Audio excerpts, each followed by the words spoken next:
बिल्कुल, आपने बिल्कुल ठीक कहा है और अफ़सोस की बात ये है कि इन हालात में हमारे अशराफिया जो हैं, उनमें से कुछ ऐसे शोबे में हैं, जिन पर बिल्कुल टैक्स ना होने के बराबर है।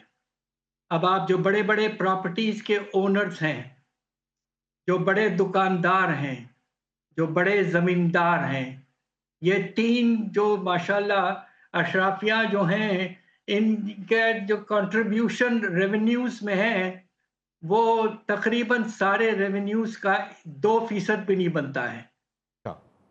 लिहाज़ा आपने एक तरफ पेट्रोलियम लेवी पर 1400 अरब लगा दिया है टैक्स, 1400 और बढ़ेगा आगे चल के।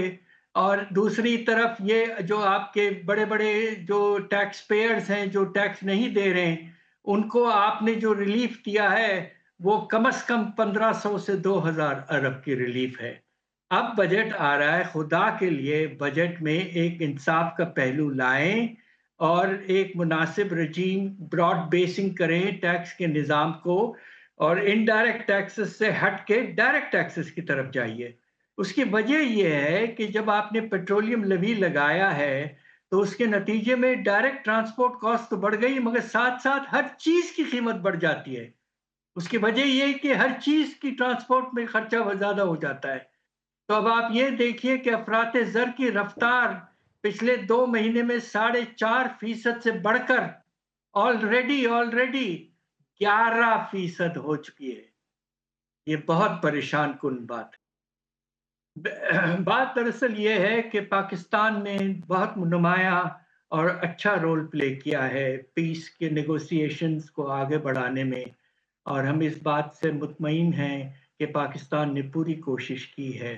अब ये देखना है कि आने वाले दिनों में अगर आपस में एग्रीमेंट हो जाता है अमेरिका और ईरान में और ख़ास तौर पे अगर ईरान पे सैंक्शंस ख़त्म हो जाते हैं, तो उसके नतीजे में पाकिस्तान का जो इस वक्त पोजीशन है कि ईरान ने एक गैस पाइपलाइन पाकिस्तान के बॉर्डर तक लगा रखी है जी। और हमने वो गैस नहीं लिया है।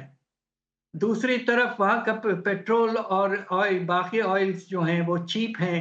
तो एक दफ़ा अगर एग्रीमेंट हो जाता है लेकिन और डॉक्टर साहब, ये तो सैंक्शंस जंग खत्म हो जंग तो जाते अभी हैं अभी तो अभी पाकिस्तान हुई है के ना। ये तो हालात बेहतर हो जाएंगे। 2011 में हमने गैस पाइपलाइन का पर साइन किए थे। गालिबन ईरान जो है उसको तो इंटरनेशनल कोर्ट में चला गया हमारा दोस्त होते हुए इस इशू पर। एब्सोल्यूट एब्सोल्यूट तो ये यही तो इसलिए है भी। कि सैंक्शंस खत्म होने चाहिए ताकि पाकिस्तान को एक जायज अंदाज में फायदा। हम किसी से फेवर नहीं मांग रहे हैं, हम सिर्फ ये कह रहे हैं कि जंग सेटल हो जाए, पीस हो जाए, तो उसके बाद में ईरान को should be treated like any other country, no other sanctions और हमारा ट्रेड ईरान के साथ चल पड़े।